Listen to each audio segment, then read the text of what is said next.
In today's video, I'm going to teach you how to make school timetable in Excel sheet.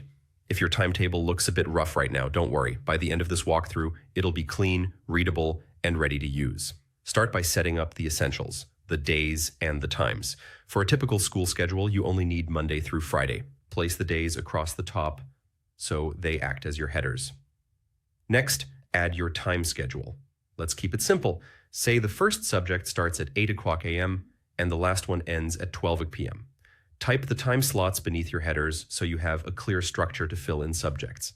Now, highlight all the data you've entered, your days, the time schedule, and any subject names you've already typed. Go to Format at the top, choose column width, and set a width that fits your content. Try 10 first. If that feels tight, increase it to around 20. The goal is to give your subject names enough breathing room so they're not cut off. Next, adjust the height of your rows. Go back to Format, click Row Height, and set it to around 20 or a bit larger, depending on how much space you prefer.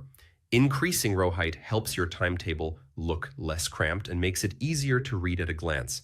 To make your headers stand out, highlight the row with the days and put them in bold. Do the same for the time schedule. This simple change creates a visual hierarchy so it's obvious where each section begins. For a more professional look, center everything. Highlight the entire timetable and click Center at the top. Center text keeps the layout balanced and helps your eye scan across days and down through time slots without distraction.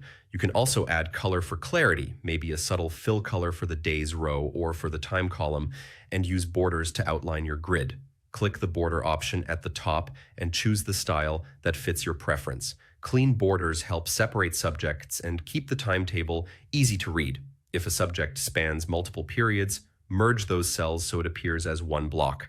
Highlight the cells that should be combined, click Merge at the top, and then choose Middle Align to center the text vertically. Repeat this wherever needed across the other days to keep everything consistent. That's it. Your school timetable in Excel is set up, styled, and practical.